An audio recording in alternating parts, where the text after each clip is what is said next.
سلام به همگی بچه‌ها، امیدوارم حالتون خوب باشه. خوش اومدید به قسمت اول پادکستمون با آقا نیما. بریم و بیایم که ویدیو رو هم داشته باشیم. خب بچه‌ها، امروز اومدیم با یه پادکست باحال در مورد یه موضوع باحال با یه آدم باحال. فداتشم. آقا نیما خودتو به دوستان معرفی کنید. به نام خدا هستم بچه‌ها. درود بر شما. نیما هم متولد سال 82 19 میشه. آره 19 و خورده‌ای یادم میرم تو 20 دیگه. بچه سالم.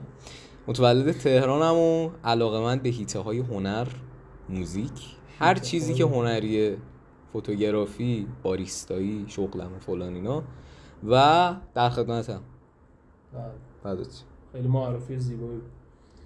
آقا من میدونم که کاور موزیک انجام میدی توی یوتیوب، خاطر همین اومدم با یه موضوع خیلی باحال که بچه‌ها خیلی دوست داشتن اتفاقا داخل این قصه خیلی پرسیدن.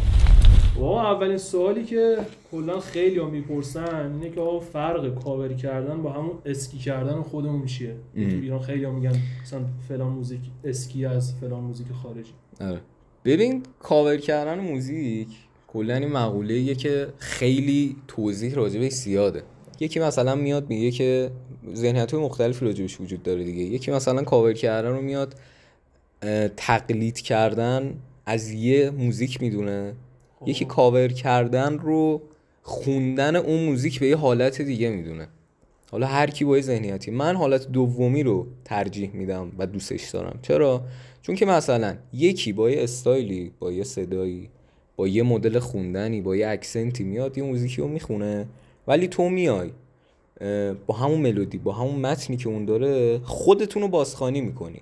یعنی با یه جنس صدای متفاوت، یه لهجه متفاوت، یه تون صدای مختلف، خب و شاید اصلا تغییرم بدی تو متنش. این میشه کاور کردن موزیک که توی خارج، حالا خارجی که حرف میزنیم نه صرفا اروپا فلان، آسیای شرقی، آسیای میانه فلان اینا، یه چیزی که جا افتاده بین خواننده‌های معروفی که هستن. خیلی از تالنت ها و استعداد از همینجا میان بالا، مثلا میان کاور میکنن این موزیکی و دیده میشن. ولی تو ایران اونجوری نیست. خیلی از خواننده‌هایی که الان به یه جایی رسیدن از کاور کردن شروع کردن، کاور کردن خواننده بزرگ. قبول دارم. من خودم که مثلا از شاید بگم 13 سالگی رپ رو دنبال میکنم. خیلی از رپرایی که الان مثلا میبینیم معروفن، حتی خود مثلا خود رضا پیشرو کلی از موزیکاش کاور کردن موزیکای امینم بود. آره خب کاور کردن هم نیست. ببین مثلا الگو برداری تو میکنی دیگه. آره میدونی مثلا من خودم الان اینجوری هم که دیگه حتی سبکش هم داره. خب مثلا اون موقع رپ تو ایران هنوز جا نیافتاده بود. خیلی از استودیو رپرها رو راه نمیدادن.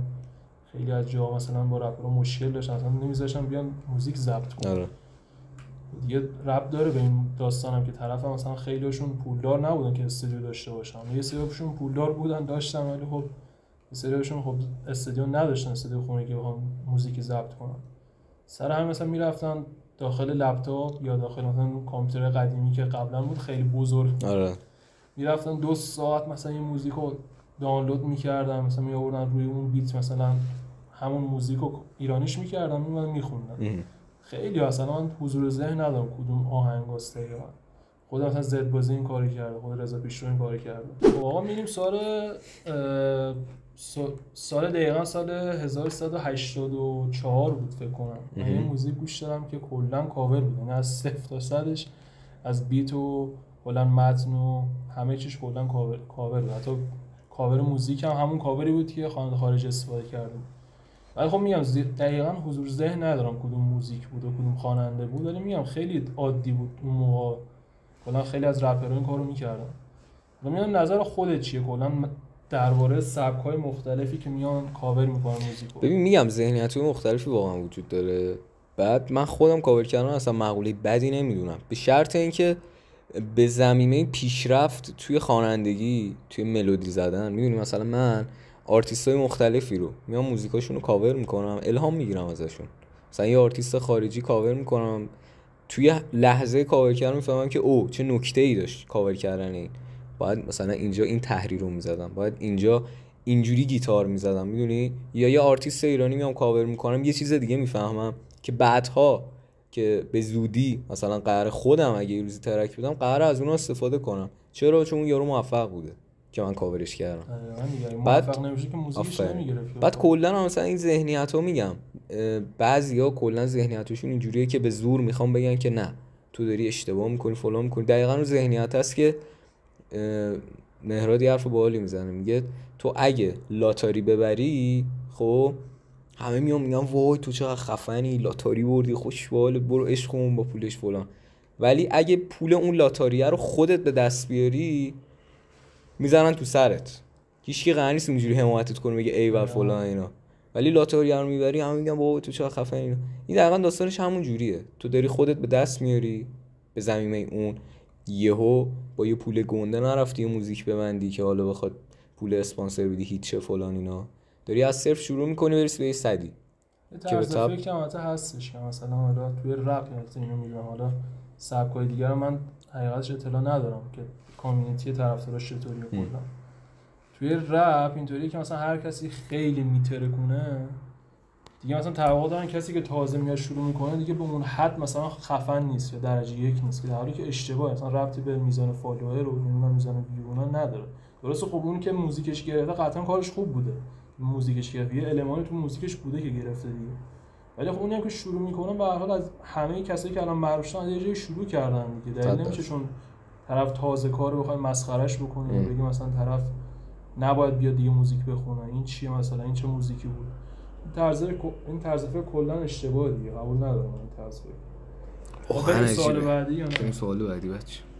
سوال دوم این بود که چون من یه استوری ازت گذاشتم در مورد کار باریستایی و اینا، بود که کار باریستایی کلا لطمه نمیزنه به کار موزیک.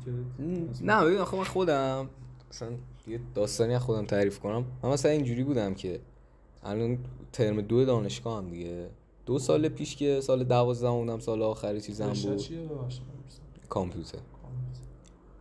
ترم 2 دانشگاه هم 2 سال پیش که سال آخر دبیرستان بودم اینجوری بودم که درسم فوق العاده خفن بود فلان بود و اینا و نمراتم خیلی خفن بود. مثلا قرار بود جراح مغز و اعصاب شم. جراح مغز پروفسور سمیه 3 فرفری. آره ولی دیدم که نه میتونم پتانسیلشو دارم، مغزشو دارم، آیکیوشو دارم، میتونم درس بخونم، حالشو ندارم، علاقهشو ندارم. هم که قرار نیست. آره رفتم تو اون چیزی که دوست داشتم، هیت هنری.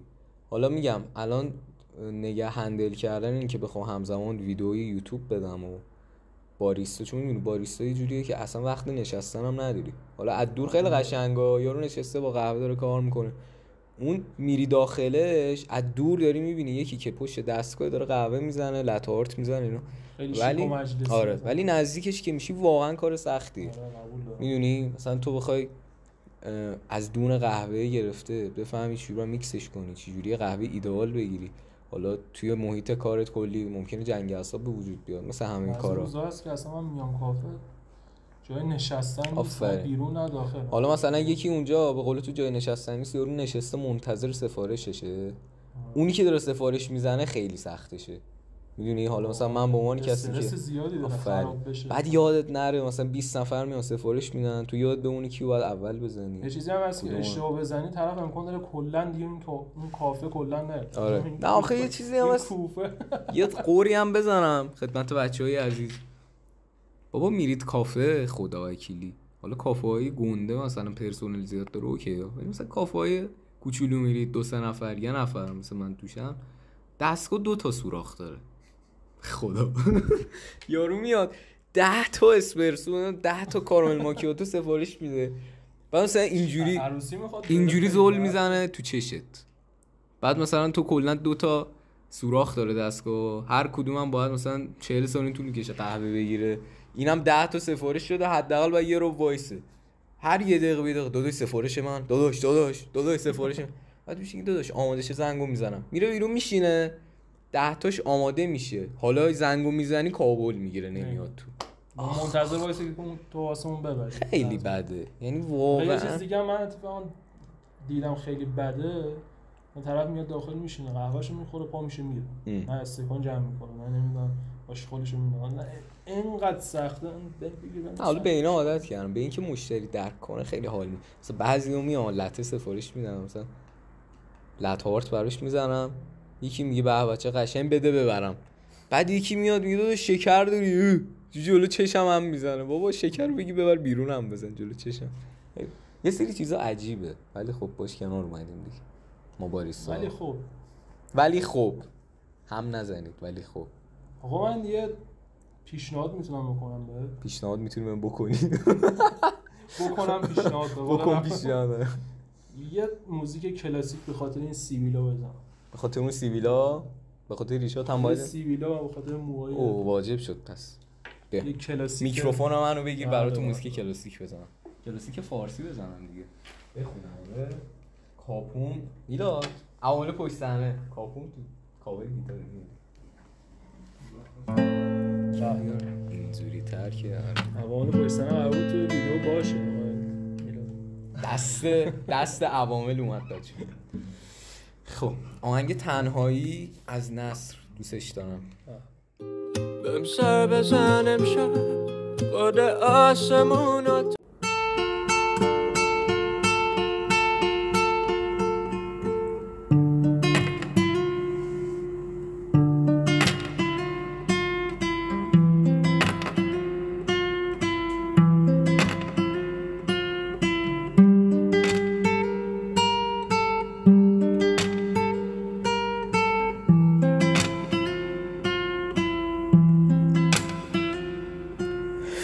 سر بزن امشب خود آسمون تا سنگ فرش کوچه های شهر بخون آهت بشه هم صدای زوزه های من اونقدر راه برو تا یادت بره روزه یا که شب اون که مونده پای من بهم سر بزن گاهی ببین میدرخش روی سنگم تاج تنهایی بهت گفته بودم میرم جوری که نمونه فردایی پس بزن زیرش بزن زیر گریه گهگاهی تنم یه آرزو نترس از آسمون بدون عالم اینجا آرومه تنم یه آرزو نترس از آسمون راهی نیست از خاکم تا خونه یه کلاسیک. به آقا به یکم دیگه ادامه میداده من میرفتم اون توی فرو میام تریاکو دادن. یا خدا داشتم میخورم زمین. خب تاثیرات سوالات بعدی رو تو کن و سوال بعدی بپرس. آره کاوش نه نگاه نمی‌کنم پسر گلیم. خب آقا سوال بعدی در مورد تیپ و استایلته دیگه. آها نظر شخصی میشه دیگه خودت با جواب بدی. خب چی؟ در مورد موسرته. خب آقا مثلا موسر جلو دیدتو نمیگی. موسر چرا فره چرا؟ آره خیلی بهم میگن بهش میرسی. ببین اصلا رسیدنی نداره. مثلا خیلی‌ها بهم میگن چی کار می‌کنی؟ من خودم هم بابام آره همون میری مثلا بعد همون موسرد چیکار می‌کنی واقعا؟ ببین من بابام فرفریه. از خودم فر نکردم. خب بعد ارسی فرفری هم بچه‌ها برام پاره میشه. من خودم بابام فره. بعد 2 سال پیش مثلا نمی‌دونستم انقدر فرم. مدرسه سال آخر تموم شد دیگه مثلا گیر نبود کسی رو موها. یه 2 ماه تنبلی کردم نرفتم آرایشگاه. دیدم داری میپیچه تو هم. گفتم خب بذار بپیچه دیگه. همینجوری پیچیدن یه سال و چند ماه گذشته دیگه خیلی پیچیده. بعد طرز نگهداریش هم شامپو بچه آب سرد همین. به خدا چیز خاصی نداره. 2000 تا شامپو میزنم فلان میزنم باز موسرم مشکل رفتم از ته زدم دیگه. آره گفتم ماشین من آخه موی لخت میدونی تو باید سشوار بزنی باید بهش برسی. موی من کلا حالت داره یعنی سشوار کنم بد میشه. یعنی من فقط خیس خوش. من یه بار میبرمت بافت. نه میبرمت بافت ولی طرف بیهوش میشه دیگه. مثلا با 10 سال 15 سال تو موسر خودم هم میمیرم. طرف دیگه با ویلچر از رود ببرنش با چمنزن باید بیفته اینش. بریم سر سراغ سوال بعد سر سراغ. سرسراغ سوال سلامتی ها بچه. سوال بعدی رو بریم چی گفتن دوستان عزیز. اینا چیز دکوره؟ میتونی بخوری داداش. تو پادکست موبایل خوردنی زیاد داریم اینجا. حتما رژه سنیه بچه 18 سال به پایین نبینید. من خودم هم تازه رد کردم. میدونم میتونی بخوری داداش. مهمان رو میاریم خونه میدیم بهشون بخورن. خوب میخورن. خب سوال بعدی. سوال بعدی اینه که چرا این همه موزیک کاور میکنه، چرا خودت ترک نمیبندی؟ ترک خفن مثلا با موزیک ویدیو درجه یک حرفه‌ای. ببین حس میکنم الان وقتش نیست.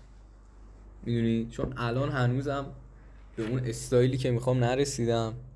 میدونی حس میکنم جا داره که پخته تر شم. استایل موزیک هم استایل مدلی، همین که بتونم رفتار خوبی داشته باشم با اون که سن دیگه طوری که به نظرم سن خیلی خفنی واسه شروع موزیک. ببین آره، ولی خب میگم الان توی سنی هم که پختگی هنوز یعنی تو راه پختگی هم هنوز. خب یه چیزی هم هستم بگم، اما خیلی هستن اصلا کلا موزیک سر در نمیکنن، ولی شروع میکنن کارشون هم میگیره. خب نه، اونا شروع نمیکنن، اونا با کمک بقیه شروع میکنن. اونا خب میکنن شروع. خب من میخوام بکنم شروع. بکنی شروع.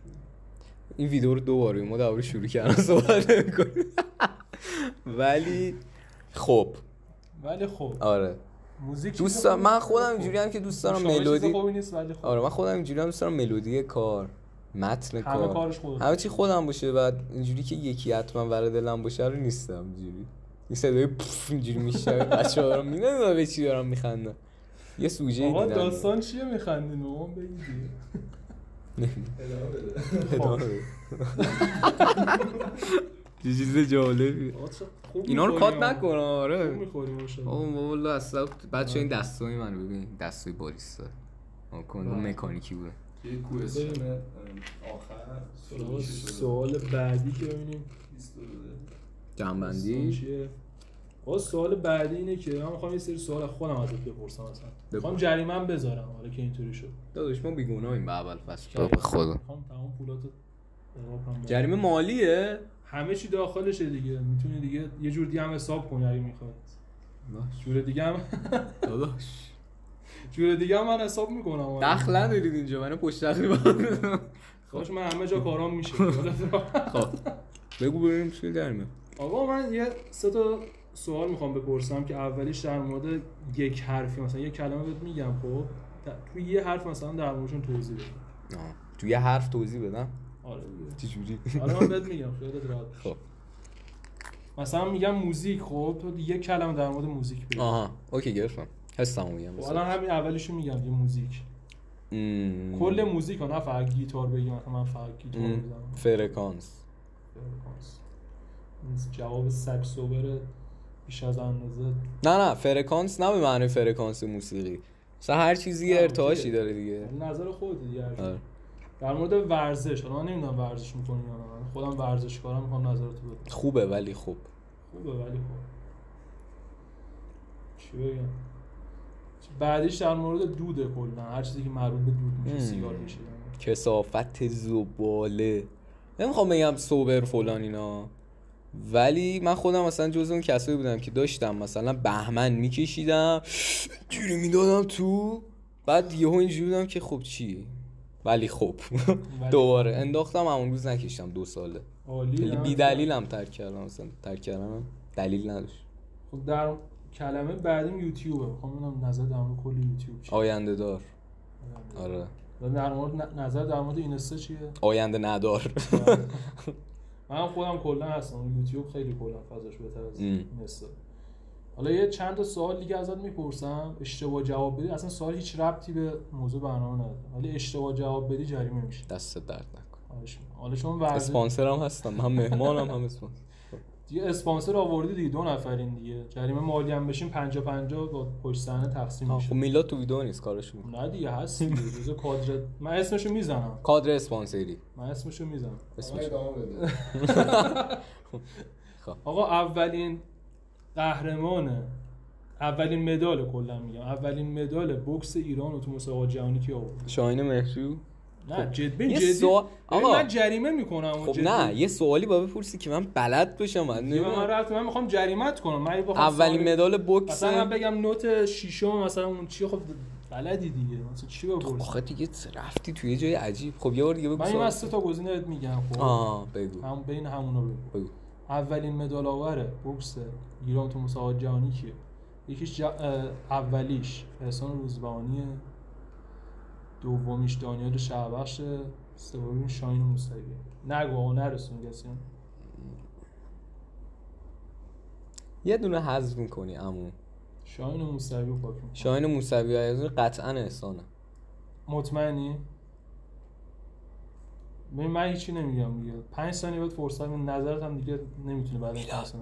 تو رو خدا. نه 1 2 3 بله. خب اشتباه گفتی. دست در نکن. اشتباه گفتی دیگه. خب مرسی. من توضیح دیگه ندارم. جریمه میشی. جریمه چی عمو؟ احسان روزبانی اولین مدال بوکس چیز آورده، نیمه حرفه‌ای آورده. اما حرفه‌ای دیگه. بهش میگن بوکس حرفه‌ای. خب من گفتم احسان که چی؟ من گفتم احسان که نه خب احسان که نیستش که. من دارم میگم احسان نیست. خب من نمیگم برنده اولین. دوستان بوکس ما دو نوع بوکس داریم، بوکس حرفه‌ای، بوکس آماتور. من میگم اول تو گفتی آماتور. خب بوکس حرفه‌ای که مدال نداره، کمربند داره. تو گفتی کمربند. نه دیگه. وقتی می‌خوای ببری.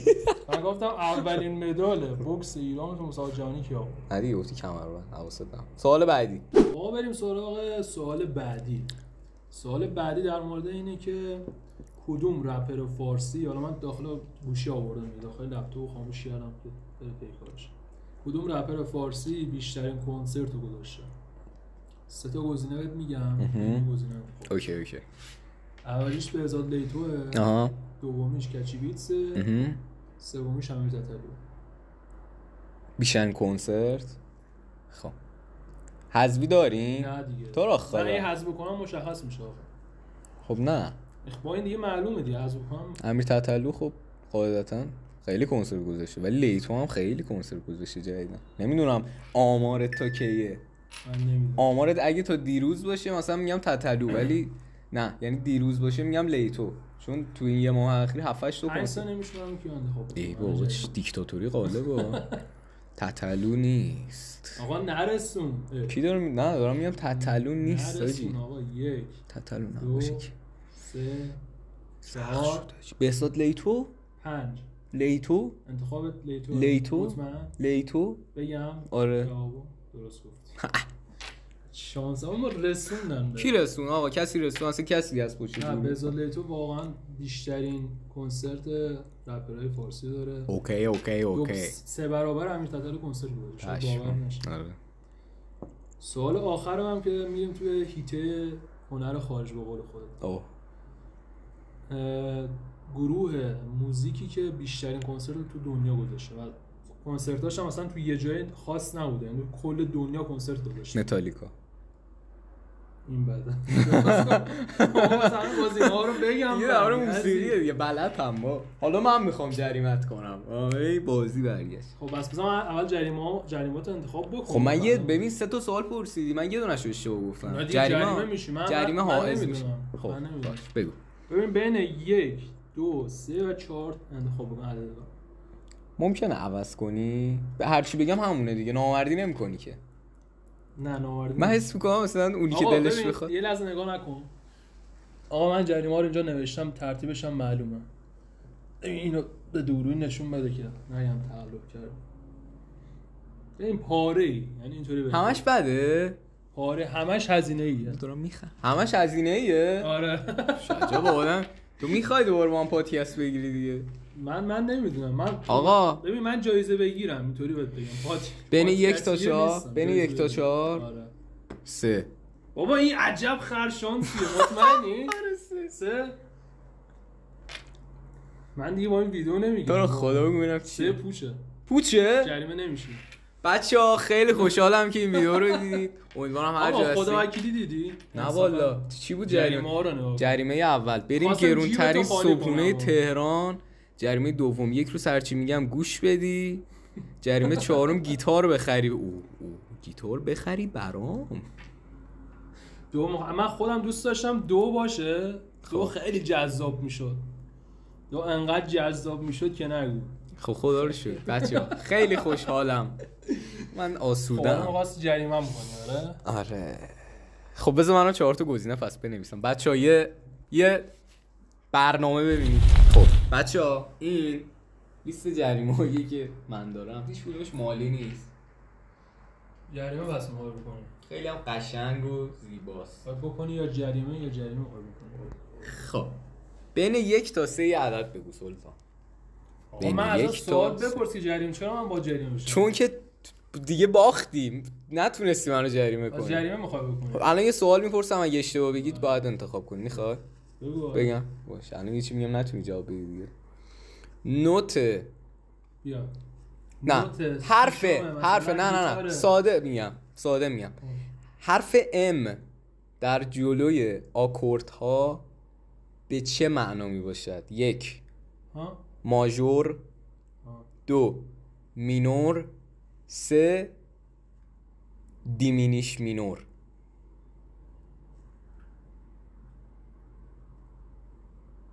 1 2 گزینه 1 3 ماژور باختی. ای بابا چرا میگی که عجب آدم باختی. مینور بود آره. آفرین. خب بین 1 تا 3 بگو جریمه رو هم دیدید دیگه. آخ وای 4 بین 1 تا 3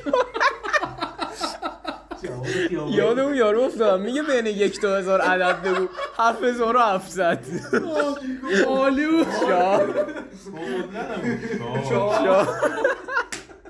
بین 1 تا 3 داده من بگم 1 تا 4 1 تا 3 هول شدم. من فکر می‌کنم یه چیزی نوشته بود. من حس می‌کنم اینا خود کمکت کنن دارم نگاهشون می‌کنم. بین 1 تا 3 عدد بگو.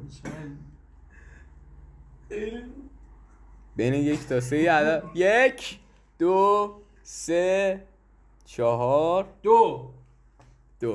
خب جریمه 2 پست بذاره سلطان سرور به مدت 1 هفته منم تگ کنی توی پیج اینستات. سلطان سرور نه؟ سرور و سلطان نیما منم تگ کنی 1 هفته. من فکر کردم میگه ببندمت به در و دیوار. نه میاد تو کافه از من یه عکس میگیره میزنه سلطان و سرورم نیما تگم هم میکنه تو کامنت قلب و اینا هم برام میذاره به مدت 1 پست کنم. پست کنی دیگه. جریمه اولت استوری بود. جریمه دوم پسته 1 هفته. تمام. چه پادکست خوبی. فقط این چیزی من بگم تو پیجم چیز زیاد دارم و چیزی که خیلی مایل باشن به چی؟ ادامه‌شو نمیگم. چی میگه؟ آخه پست بذارم داستان میشه واسه. چرا؟ میان کافه ابراز علاقه بهت میکنن. اشکال نداره. دخترم؟ سیبیل؟ آره من عواقبش اگه میپذیری اینا همش بهانه است. میتونن بخورنش. عزیزم جریمه 2 انجام میشه. حالا فردا که نیستم کافه پس فردا میای از دوشنبه الی دوشنبه هفته آینده شروع میشه. آره دیگه خدافظی کن. پادکست خیلی زیبایی بود دوستان. بله ما رو نگاه کردید. بله کامنت سابسکرایب هم بکنید یا بکنید لایک سابسکرایب زنگوله هم بزنید. ما یه اوترو خفن مثلا از این موزیکای کلاسیک آمریکایی هست با سیبیل میشینن پای موتور.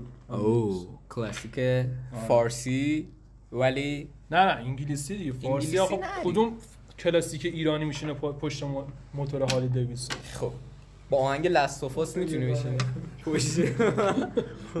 مثلا محسن یگانه نشسته پشت هالی دیویدسون سیبیل گذاشته. خب دیگه چی بزنم دیگه باش بیا.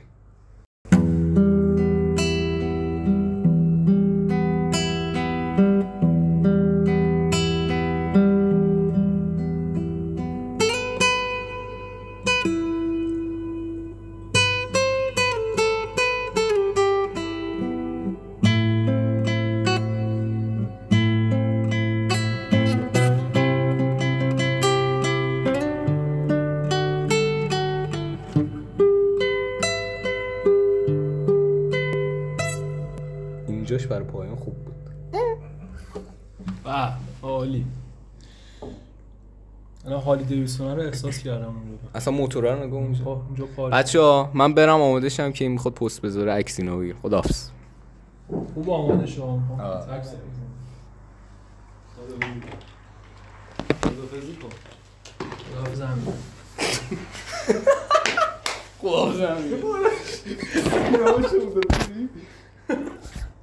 خیلی باحال شد آجی، اینطوری باحال همینطوری تمومش کن.